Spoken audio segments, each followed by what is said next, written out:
Get ready, Barnwell. The biggest event of the year is back. The Barnwell Sundial Festival returns May 9th and 10th in beautiful downtown Barnwell. Friday night will feature Mimi, bringing her soul sound to the stage, and Out on a Limb Circus Arts, thrilling the crowd. Saturday will be a day full of delicious food, amazing vendors, and a car show. And don't miss the Barnwell Sundial Festival pageant for all ages. Mark your calendars now for the Barnwell Sundial Festival on May 9th and 10th in the Circle in downtown Barnwell. I've had an opportunity to give back to my community as a teacher and my country as a Marine. I'm Attorney George Sennett. Hurt on the highway, just call Paul Maddox. Cardiac emergencies can happen anywhere at any time, but you can be the difference. Join News 1226 and the American Heart Association for a full-day telethon Thursday, May 1st to support CPR training, emergency response planning, and life-saving research. Catch all of today's Braves game highlights tomorrow. Braves Fastball. The only place to watch is Peachtree Sports Network. Braves Fastball on Peachtree Sports Network. I'm Austin Jackson, the Augusta Guy, and my team is proud to be the official injury lawyers of the Augusta Green Jackets. The Augusta Guy, supporting Augusta's team, all those who call the CSRA home. Call Austin Jackson, 706-724-7224. The First Alert team, named best in Georgia. At Parker's Kitchen, we go big, like our huge, crunchy, juicy, never frozen chicken tenders with an extra large serving of Parker's signature sauce at Parker's Kitchen. Live from Augusta, breaking news. Well, breaking news live at 5. Columbia County Deputy Gavin White is being released from the hospital nearly a week after being shot on I-20. Right. Officials say he is at home and resting, and they want to thank everyone for their support. We will have more on how the community is helping in just a few minutes. But we do want to say a community preparing to say goodbye to the deputy who was killed that night, the same night Deputy White was shot. Carolina Pottery is making black and blue ribbons in honor of Deputy Brandon Sykes to place along that funeral route.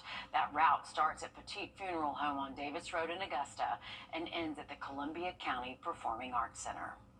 A lot of us here really do support our men and women that put on that uniform every day. A lot of these people are the ones that respond if we need them here. So it's possible we have met some of these people, so it directly impacts us too, that we may know some of these people that were directly impacted by this. And it's the right thing to do. The procession will gather around 10:30 Monday morning. It will leave around 11:20. The funeral for Deputy Sykes starts at noon. Congressman Rick Allen honoring Deputy Sykes and White while speaking out on the House floor last night. He says the tragedy is a reminder of their commitment to selfless service, prioritizing others' safety above their own. While our community grieves this tragic loss, I'm reminded of John 15:13. Greater love has no one than this, that someone lay down his life for his friends. Please join me in praying for Deputy Sykes' wife, Amber, their daughter, Lindsay, and all of Brandon's loved ones as they continue to mourn this fallen hero. He continues on to say, please also join me in prayer for a swift recovery for Deputy White, as well as Sheriff Whittle and the entire Columbia County Sheriff's Office. And more local schools are showing their support for the deputies by wearing blue tomorrow. One of those include River Ridge Elementary School in Columbia County. We've seen so many different schools and businesses all across our community showing support for these two deputies here. Yeah, and it will be absolutely inspiring to see all those ribbons along the route. We are tracking storms on Friday and Saturday. And we have your First Alert Chief Meteorologist Riley Hale with us here at a look at our weekend outlook here. Riley, what are we expecting?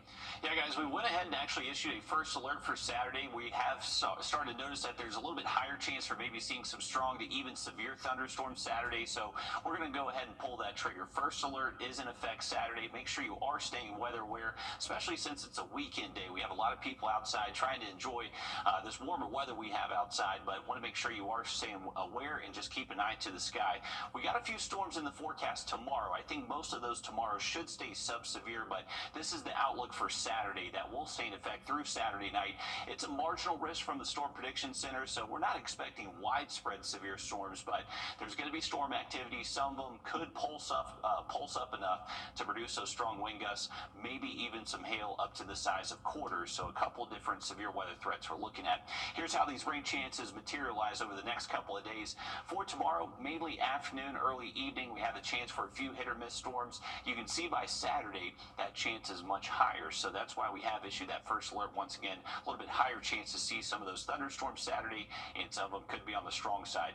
All going to be driven by this cold front. This has actually kicked up a few showers and even thunderstorms up towards Clarks Hill Lake this afternoon. Right now, mostly dry from our Harlem radar, outside of a little shower there just north of downtown Washington, heading into Lincoln County.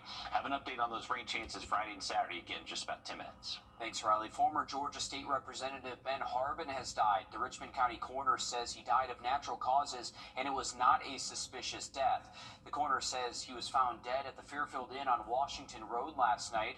After Harbin's career as a legislator ended over a decade ago, he lived in Atlanta and worked as a lobbyist. According to his friends, he was in Augusta for an event honoring his late daughter on Sunday. The family checked at the hotel and found him dead. They say Harbin had been suffering from health issues. Georgia Governor Brian Kemp releasing a statement on former Representative Harbin's death. The governor says, in part, quote, "Our entire family is mourning the passing of former state representative and chairman of the House Appropriations Committee, Ben Harbin. A dedicated public servant, he helped to balance our state budgets and maintain our AAA bond rating. We are praying for his family and loved ones in the days and weeks ahead during this time of grieving." We are learning more after an Aiken man was caught on camera attacking a hospice worker in her car outside of a patient's home. Officers say 79-year-old John Rosso was arrested for assault and battery in the third degree for that incident on Bell Reeve Drive. Now, authorities telling us today they have no knowledge of any medical issues for Rosso. This is video of that incident. As you can see here, the worker rolls her window down and Rosso starts yelling at her. He then allegedly hits her in the face here. The victim told officers as she tried to get out of her car, Rosso slammed the door on parts of her body. Reports say the victim crawled over her console and left through the passenger door, making her way towards the door of the home. Authorities say Rosso ran after her and hit her in the face again. Then the victim tried to hit him back. Reports say the homeowner ran outside to help the victim as she was being attacked here. Rosso's bond was set at more than $1,000. We will have much more coming up on News 12 at 6 o'clock with this. A manhunt is underway for a suspect who police say is armed and dangerous in Charleston County. An emergency alert has been issued for the county. Authorities say he was last seen in Sullivan's Island near a preschool where multiple pedestrians were hit, including 2 children. 1 child and 1 adult were taken to the hospital. Another child was treated at the scene and then released. Officers say the driver ran away from the scene on foot and was last seen armed with a knife. A shelter-in-place remains in effect for Sullivan's Island. Will continue to follow this. We have a safety alert to tell you about. There's a boil water advisory in Beach Island. The areas impacted include Pine Log Road from Glen Hill Drive to Hillman Street, Oxford Place, and Keys Dairy Road. There has been no confirmed contamination in the system, but because of loss of pressure, you are being asked to boil your water for at least 1 minute before drinking or cooking. Vice President J.D. Vance in Charleston, South Carolina. For more than a year, bars and restaurants have been begging South Carolina lawmakers to do something to address skyrocketing insurance costs that are forcing many to close. But some lawmakers say that's tied to a much larger issue dealing with lawsuits, and the House and Senate have remained at odds on how to fix it. Your State House reporter Mary Green brings us the latest on whether lawmakers will be able to tackle this major priority or if the clock will run out before they get there. Lawmakers say they have been working behind the scenes for weeks to come to a compromise on this issue. They haven't gotten there yet, but they say the door does remain open to get there before time runs out in a week. All of our goal is not to leave here at the end of next week without trying to do as much as we possibly can, but recognizing the time constraints that are on us. We're still talking, but we're not quite there yet. Earlier this year, the Senate passed a comprehensive tort reform bill. It deals with lawsuits and several other related topics like medical malpractice, auto insurance, and liquor liability insurance for bars and restaurants. At the same time, the House passed a much narrower bill that only addresses the liquor liability issue. Clearly, the message has been from the Senate that just liquor liability is not enough. While House leaders say there's not enough time to vet the Senate's full omnibus bill, at least not right now. House Judiciary Committee Chair Weston Newton says they're now trying to come to a compromise on what he describes as liquor liability plus. Essentially, it would tackle the liquor liability issues that have led to skyrocketing insurance costs for bars and restaurants. And it would address questions of who's at fault in lawsuits and how much victims are owed, a key part of the Senate's bill. I really want to support something, but I'm not going to support it if we don't do something meaningful on joint and several in the verdict form, along with something meaningful on alcohol. Outside attorneys have come up with compromise options that they presented to a House committee Thursday. The question now is whether they'll be able to find consensus before time runs out. I recognize there's 3 days. I also recognize that miracles happen up here in 3 days. By law, the legislative session ends here next week, Thursday. If lawmakers don't reach a compromise by then, they won't be able to get this bill finalized until next January at the earliest. Reporting from the State House, I'm Mary Green. The House says it plans to continue conversations in the fall on some of the topics they won't have time to vet that are connected to the issue, like medical malpractice and auto insurance. Well, your Kayla Lopez is live at Evans Town Center Park for the second annual Tacos and Tequila event. She got the good one tonight. I know, right? We drew the short end of the stick. She's got the good assignment out there. We'll go to her live coming up after a short break, Riley.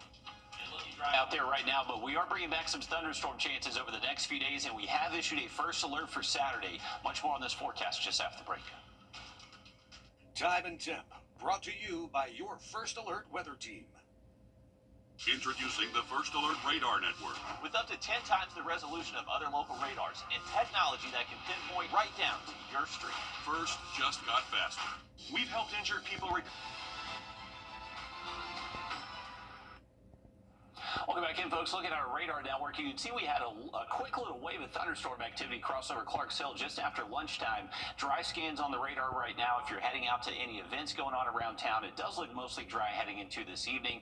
As we get later into tonight, maybe a stray shower, maybe even a rumble of thunder out there. This was by around midnight tonight. You can see just some very isolated rain activity going on across the two-state, but looking to be mostly dry in a lot of spots for tonight. As we head towards tomorrow morning, it's expected to be fairly dry to start off our Friday, but as we continue to heat up throughout the afternoon, we're going to see a few showers and thunderstorms bubble up late into the day.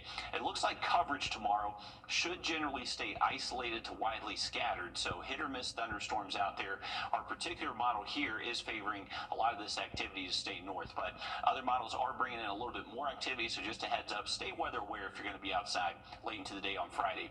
Once we get into Saturday, this is going to be when our next incoming cold front is getting much closer to the region, so now we have a little bit extra lift. You can see the coverage of those storms now increasing, and the thing is, by Saturday, we now have a little bit better severe weather ingredients to tap into, so the potential is going to be there, maybe for some damaging straight line winds, some hailstones up to the size of quarters. That will be possible during the day Saturday as these storms are rolling through, so want to make sure you have a way to receive alerts and keep that cell phone close by so you can receive those throughout the day.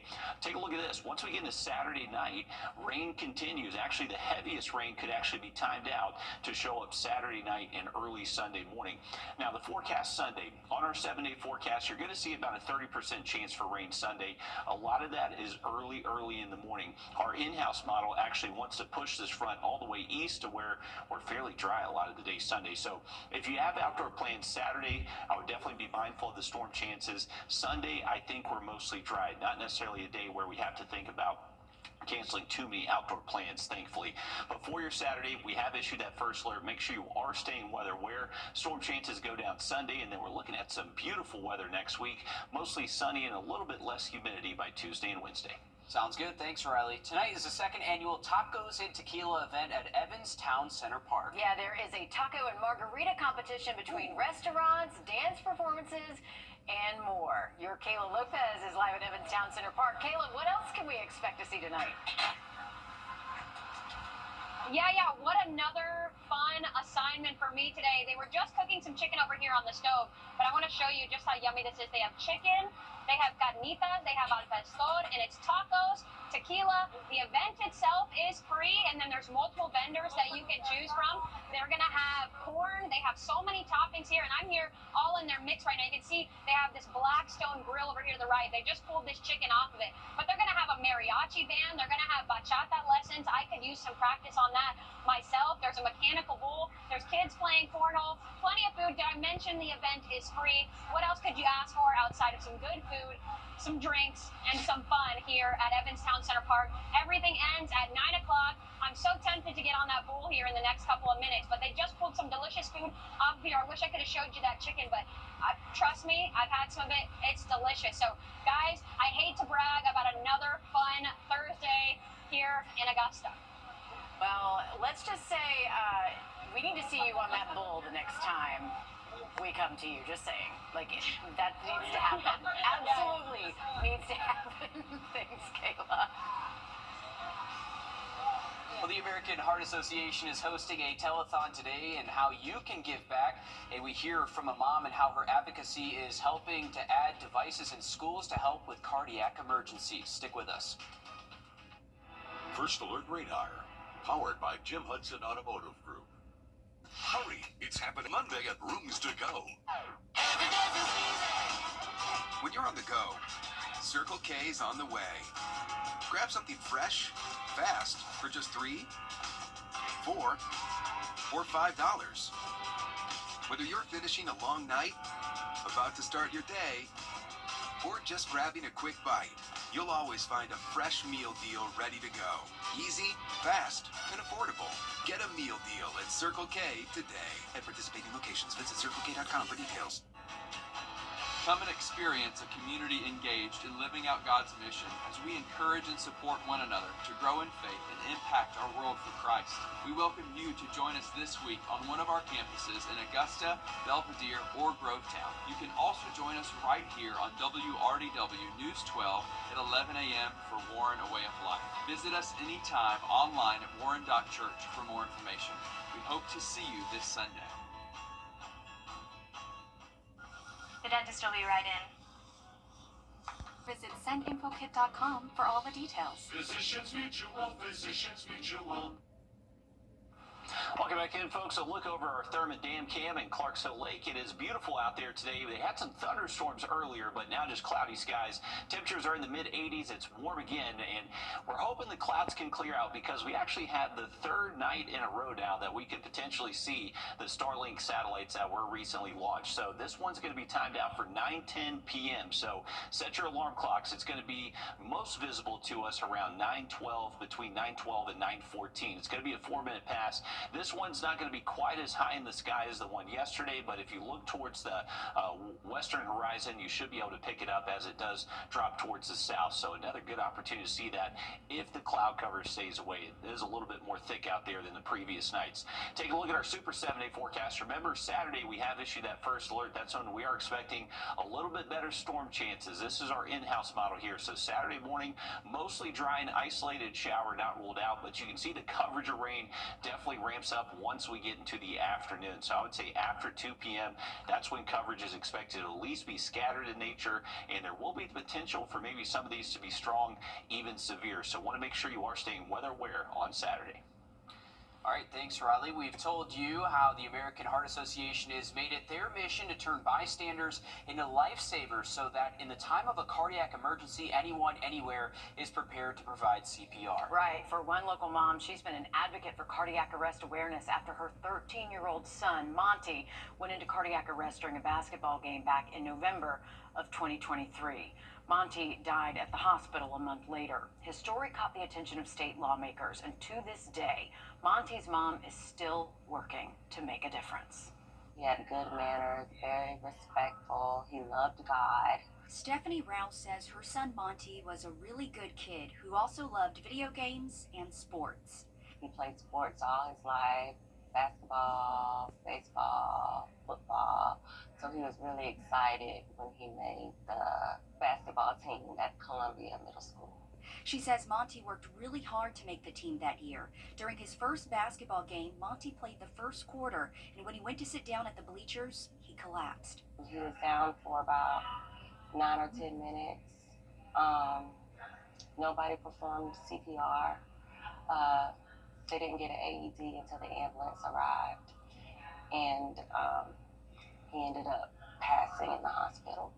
Stephanie has since made it her mission to raise awareness on AED and CPR training surrounding cardiac arrest. I kind of didn't know what happened until I got to the hospital, and when the doctor told me that, you know, we potentially could have saved his life if somebody would have performed CPR sooner and got an AED, then I knew it was time for me to do something and raise awareness.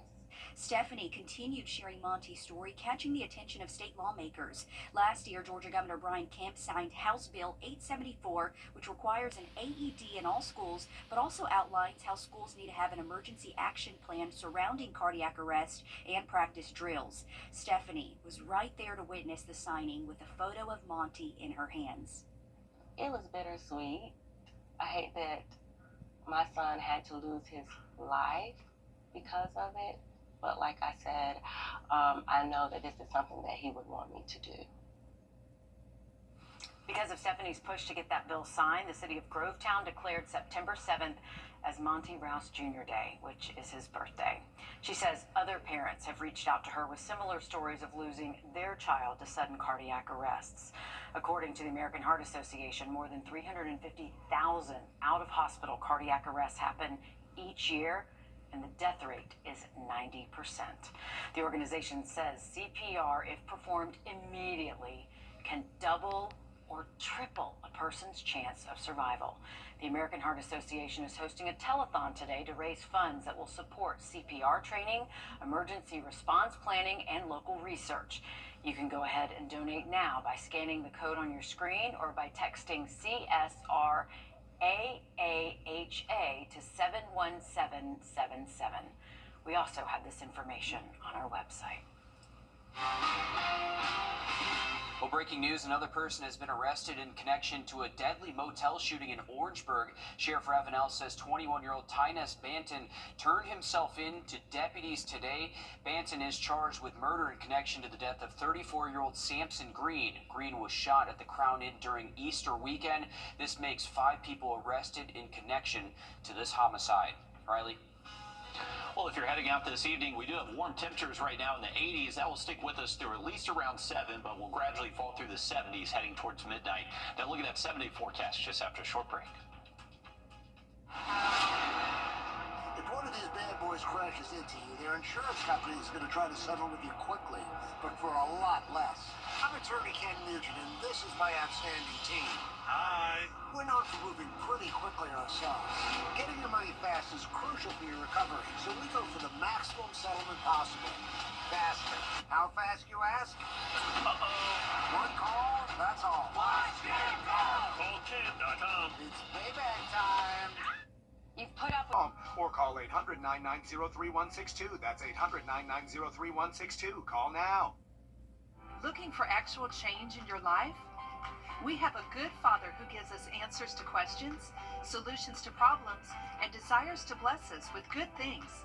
Join us today in Faith School with Keith Moore and learn the ABCs of faith and how to turn your future around. Visit our website or find us on YouTube. Don't miss out on this empowering journey through God's Word and unleash the power of faith in your life.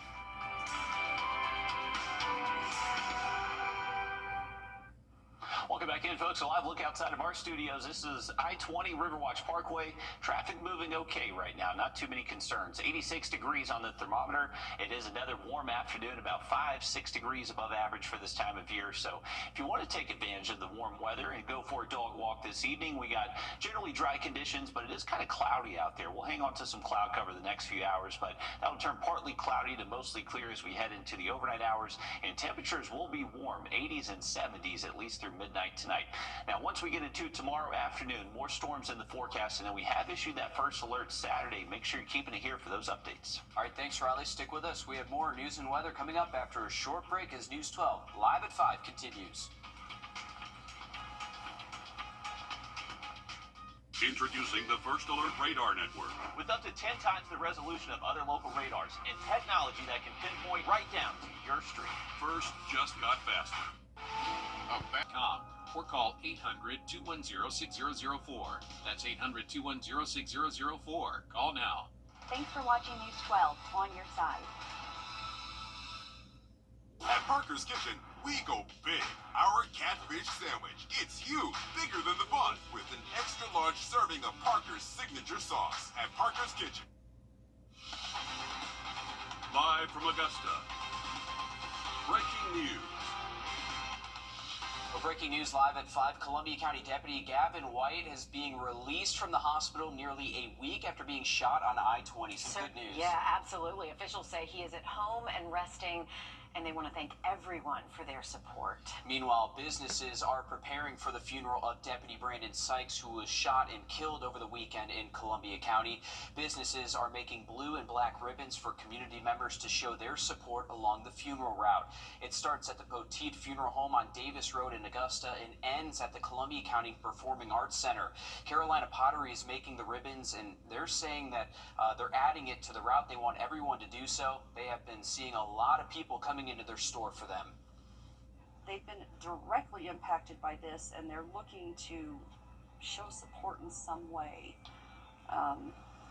Even some of the businesses that have people that used to be involved are wanting to do this as well. So they've been asking for bows to put on their businesses or on their mailbox.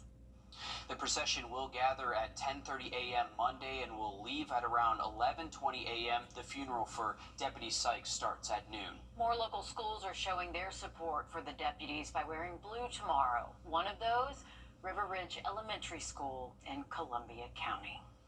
A first alert is in effect for Saturday as we track storms on Friday and Saturday. Your First Alert Chief Meteorologist Riley Hale is here live with us for a look at your weekend outlook. Riley, what can we expect? Yeah, guys, we went ahead and did storms across the region this afternoon. We'll have much more on this forecast for you in just about 10 minutes. All right, thank you, Riley. Former Georgia State Representative Ben Harbin has died. The Richmond County coroner says he died of natural causes, and his death was not suspicious. The coroner says he was found dead at the Fairfield Inn on Washington Road last night. After Harbin's career as a legislator ended more than a decade ago, he lived in Atlanta and worked as a lobbyist. According to his friends, he was in Augusta for an event honoring his late daughter Sunday. The family checked at the hotel and found him dead. They say Harbin had been suffering health issues. Columbia County Commissioner Trey Allen is releasing a statement on Harbin's death saying, quote, "I am devastated by the loss of my friend, Ben Harbin. Since leaving public service to move to Atlanta as a consultant, I haven't seen him as much as I would have liked. He will be missed by so many. It is a tragic loss for his family and the community." Georgia Governor Brian Kemp signing 6 different bills for health care. One is designed to end sub-minimum wages for people working with disabilities in Georgia. Another one would require insurance companies to cover standard fertility treatments if their fertility was impacted by illnesses like cancer or sickle cell disease. Well, tonight, concerns that a tool promising to revolutionize the future of healthcare could further exacerbate disparities in care. Your Georgia State House reporter Abby Kasoris explains why people in the medical community are calling for strict artificial intelligence guidelines. According to the research group, the Cicero Institute, 143 out of Georgia's 159 counties face a healthcare worker shortage. They'll need another 8,000 doctors by 2030. AI can't replace any of these positions, but it can be used to help offices struggling to keep up with demand. AI software is assessing mammograms for breast cancer risks and offering real-time assistance to doctors in operating rooms, decision-making scenarios when they need to think fast. Jessica Roberts, law professor at Emory University, says medical AI could be a revolutionary tool, but it's a double-edged sword. AI holds a lot of promise, but we can replicate the same kinds of problems that come from human decisions. Roberts says most medical knowledge in AI today is from white doctors studying white patients, so AI is going to use that and build on it. Any diagnosis or solution that comes out of it will be tailored to a white population. It learns from us. When you look at the Latino population of the United States and African Americans make up about 35% of the U.S. population, but only about 7% of all providers. Dr. Cecil Bennett says look at Georgia's maternal mortality crisis. The rate of death is almost 3 times higher for minority women. Studies show black women experiencing pain are often dismissed by healthcare providers, leading to delays in treatment for serious complications. And there's just more difficulty sometimes communicating between doctor and patient when their cultures are different. Roberts is calling on more regulation and awareness to help AI look at our world through a more diverse lens. And so I think there's promise there, but we have to make sure that when we're using AI and we're integrating it, that we're doing so equitably. Roberts says the developers hold some responsibility, and she hopes that they will modify their algorithms. In DeKalb County, I'm Abby Kasouris. Thanks, Abby. Your Kayla Lopez is live at Evans Town Center Park for the second annual Tacos and Tequila event. We will take you there live coming up next. Riley. And we are looking at a little bit better storm chances heading our way tomorrow and Saturday. We'll have a full update for you on that first alert just after the break. Time and temp, brought to you by your First Alert weather team. Hi, I'm Deborah Alfarone. Spring storms are ravaging the South. The all-new local news live streaming app. Search LNL. Always streaming, always free. All right, thanks for that, Riley. Tonight is the second annual Tacos and Tequila event at Evans Town Center Park. Get this, there's a taco and margarita competition between restaurants, dance performances, and bull riding. There's much more going on out there, but we'll go to your Kayla Lopez live at Evans Town Center Park. Kayla, what can we expect to see tonight? I heard you were going to try bull riding as well. Yes, you had to spoil the surprise, but we're not gonna say anything yet. But I mean, tacos, tequila, the event's free, and I know it's supposed to be like an adult event is what they said, but there's plenty of kids here. There's cornhole, there's games, there's also tequila and alcohol and margaritas and lots of delicious tacos. The event ends at 9. It's at Evans Town Center Park. And speaking of fun, I know, Meredith, I told you I am gonna ride this bull. So here it is. I haven't done this in forever, but like Will mentioned, there is a QR code here that when you get here, you'll scan it and you vote for the best tequila and the best margarita. So with that, it ends at 9, Evans Town Center Park. I'll be okay. Hit it, Jonathan. Okay, Evans Town Center Park until 9 p.m. I'll be here. Come have some fun. Yeah, I mean, what else would you want to do on a Thursday? There's good music. Learn how to salsa. So I'm signing out from here. I'm confused at when she bull rided. Oh, we got a crowd, too. That was the quickest bull ride I've ever seen. That was very fast. So you got to be careful out there, apparently. Well, yeah, she had a soft landing. Yeah, that's fine. I mean, there's an inflatable place to land, so. Hey, Kayla, when have you bull rided before? Because you said I haven't done this in a long time. Not something I want to talk about right now. Okay, Fair enough. That's fair. We'll let it go then. We'll let it go. Story for Circumstances. No, that's fine. Thanks, Kayla. It looks like a great event out there. Plenty of time to hop out there and get some tacos and maybe some margaritas. Thanks again, Kayla. Yeah. If you care about privacy, the web browser you're using probably shares more information than you want. I'm Jamie Tucker. Coming up, I'll look at the best web browsers for protecting your privacy and one that shares just about everything you do. First Alert Radar, powered by Jim Hudson Automotive Group.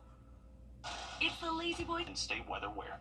All right, thanks, Riley. When most of us go online, we open our go-to browser without giving it much thought. But behind the scenes, some browsers are collecting information about you and sharing it with advertisers. Our consumer tech reporter Jamie Tucker looks at which browsers put your privacy first and those to avoid. We all do it. We visit a website and we accept all cookies. But what we don't realize or think about sometimes is that the web browser plays a huge role in how much of your information gets shared across the internet.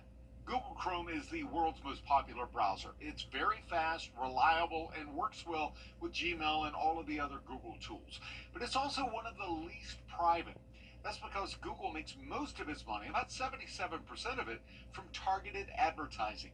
Chrome allows third-party cookies that track what you do across the web. Apple Safari is different since Apple's business is selling hardware, not ads. It blocks most third-party trackers by default. That means advertisers get less data about you. Another solid choice for privacy is Firefox. It is run by a nonprofit, not an ad company. Firefox blocks hidden trackers. It even creates a separate cookie jar for each website so advertisers cannot stitch together your browsing history. In short, Chrome gives advertisers more access. Safari and Firefox block tracking cookies and stop a technique called fingerprinting, which websites use to identify you even without cookies. But where do they work? Well, Chrome and Firefox work on nearly every device: Windows, Mac, Android, and iPhone. Safari, though, only works on Apple devices. So if privacy matters to you, which browser you use goes a long way in how much information about you is shared across the internet. That's What the Tech. I'm Jamie Tucker. The Department of Justice is pushing to force Alphabet, Google's parent company, to sell off the Chrome browser as part of an antitrust ruling. If that happens, it will dramatically change how millions of people access the internet. Well, there is plenty on the line tonight across the GHSA. Your News 12 Sports Director, Alyssa Lyons, joins us now live with more. Alyssa. Yeah, after today, we'll be one step closer to state. Over at Harlem High School, the Dogs playing for a spot in the quarterfinals in both baseball and girls soccer. That's where we find Joseph Dory. You're over by the baseball field now. Friday, they beat Mount Zion. Tonight, it's Whitewater. Yeah, big doubleheader on tap right now, Alyssa. We're in game one, as you said, against Whitewater. The Bulldogs currently up 1-0 on the Wildcats as we're just getting into the third inning here over at Jimmy Lewis Field. But game two going to start about 40 minutes or so after game one finishes up. If the Bulldogs are able to advance past this round and also get to the state finals, they're going to have the chance to not just bring home another state championship, they're going to be able to have the chance to bring home the school's second ever three-peat in baseball history. The first time coming back in the 80s when head coach Jimmy Lewis was also the head coach of that team as well. Not the only sport we have going on here at Harlem. Across campus, we have girls soccer. They're taking on Oconee County in the third round of the GHSA playoffs. If they're able to move a step closer, they get one step closer to winning the program's first ever state championship game. They lost their first game of the season to Greenbrier. Ever since then, full head of steam. They've won 17 straight coming into the playoffs, and round three will show whether or not they still have what it takes to get to the finish line. That game kicks off at 6 o'clock, and we'll be over there in just about 20 minutes to bring you live coverage from that game. Alyssa? Yeah, if we know anything, Harlem does know how to show up and show out as they are just behind you. Maybe Coach Holder can give you a lift over to that soccer field, too. Thanks, Joe. Well, this week on Reeling with Riley, we're heading to the Savannah River Shoals. Right, a beautiful stretch of our Savannah River that hasn't seen many anglers since Helene. Take a look. Welcome back into another episode of Reeling with Riley. I'm excited to fish the Savannah River this morning, especially since we're with local Savannah River fishing guide, Will Clements. Will, this is a really special body of water we're about to go to. Yes, it is. Yeah, we're launching here in North Augusta. Gonna head upriver about 4 or 5 miles, maybe all the way to Savannah Rapids Pavilion, go up under the I-20 bridge, just fish a bunch of rocky shoals. Probably not alligators yet, but there are some later in the season. And trying to catch smallmouth bass, which is pretty cool fish to have down here in the CSRA. They're not native here, but they do like the cold water coming out of Clark's Hill. So see what we can catch and have a good trip. Absolutely. I'm excited. We're going to be in his jet boat today. Let's go see what we catch.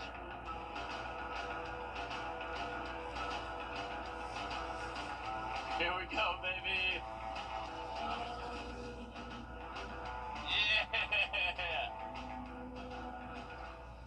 Sick. Maybe you can get one right out of the falls. Yeah.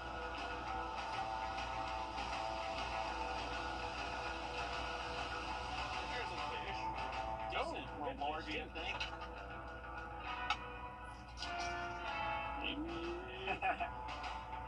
Largemouth? Yeah. Man, I caught a spotted bass in the canal the other day. That was the first time I've ever seen spots. Huh. Have you caught spots? Yeah, I caught a few in the river. I wish I didn't, but I know. It's got a little largemouth. Nice fish. Healthy too. Looks like maybe got sideswiped by something right there, but yeah. Good fish. Probably a gar trying to get him.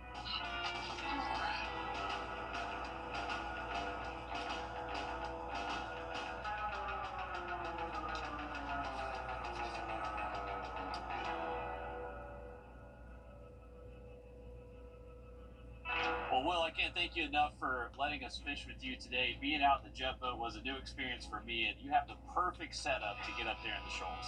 Thank you, man. It was fun. We caught just one good largemouth, but the water's pretty clear right now, and didn't have too long to fish, but got to see the beautiful Savannah River. It was, and I mean, that's the thing. We always say, oh, it doesn't matter to catch fish. It's beautiful just to be outside, but this is really a spot to where, like, you honestly don't have to catch a single fish. You're just in the Savannah River. It's beautiful. As you were saying, it's one of the few spots you could have cypress trees, Spanish moss, and smallmouth bass. I mean, it is an awesome combination. So cool. If people want to go out with you, how can they reach out? So I don't have a website or anything yet, but my email is just willclements22@gmail.com. Just reach out. We'll try to find time to get you on the water. Awesome. Well, thank you so much, Will. We had a blast. And tune in next week to see what we catch. Oh, yeah. Another great location there. How beautiful is that? Okay, the drone shots on that Awesome. one, absolutely gorgeous. I mean, some of those shots look like a postcard. And I have to imagine going out in the boat was maybe a little easier than paddling with a kayak up the river, Riley. Yeah, absolutely was. The jet boat made the day. It was so cool riding up there in the shoals and 2-3 inches of water. Thank you, Will, for taking us out, and it is a beautiful stretch of our Savannah River. If you're hitting the river or the lake tomorrow, remember, watch out for an afternoon storm, but you got a good peak later into the evening tomorrow. Having a look at that forecast coming up. What's with all the goats? Goat. George's outstanding attorney team? Have you been injured in a car crash? Call George Sink Injury Lawyers and get the GOAT on your side. Hurt? Call all nines now. Watch this. It's all your shipping. Operators are standing by. A serious accident creates a lot of right now problems. You're worried about your injuries, the medical bills, and whether you'll get stuck paying for it all. You shouldn't have to chase after a lawyer to get the help you need. With me, you won't have to. I'm Austin Jackson, your guy in Augusta. If you've been injured, my team will get to work right away. And you don't have to pay us anything unless we get money for you. Injured? Call Austin Jackson, the Augusta guy. 706-724-7224. When you've been hurt in an accident, it can feel like your life is shattered, destroyed, unrepairable. Bills begin piling up and you don't know where to turn. At George Sink Injury Lawyers, we have the experience to help you get your money faster. Call all nines today and George Sink Injury Lawyers can help put your shattered life back together. That's all nines.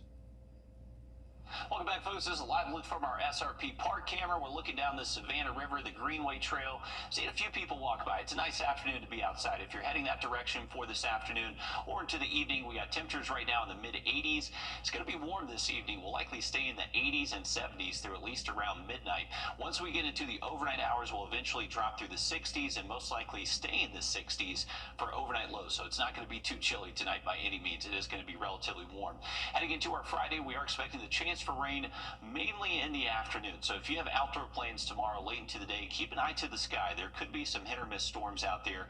Not expecting severe weather tomorrow, but maybe a storm does produce some cloud to ground lightning, some heavy rain, maybe some gusts up to 40 miles an hour. But the severe weather threat would most likely hold out until we get to Saturday. Remember, that's when we have issued that first alert. Here's a look at the rest of tonight. So by around midnight, cannot rule out a stray shower or thunderstorm. A heads up for that risk. But once we get into tomorrow morning, mostly dry, and then by the afternoon, we'll see a few showers and storms bubble up. Doesn't necessarily look to be a widespread storm event, though. Saturday is definitely the better opportunity for those thunderstorms. You can see that coverage increases across the two-state, and Saturday is when we're going to have to monitor that threat for maybe a strong to severe thunderstorm. That's why we have issued that first alert. Sunday, we start to drop those rain chances and looking beautiful by next Monday. All right, thanks, Riley. Stick with us. More news, weather, and sports coming up after a short break on News 12 at 6 o'clock.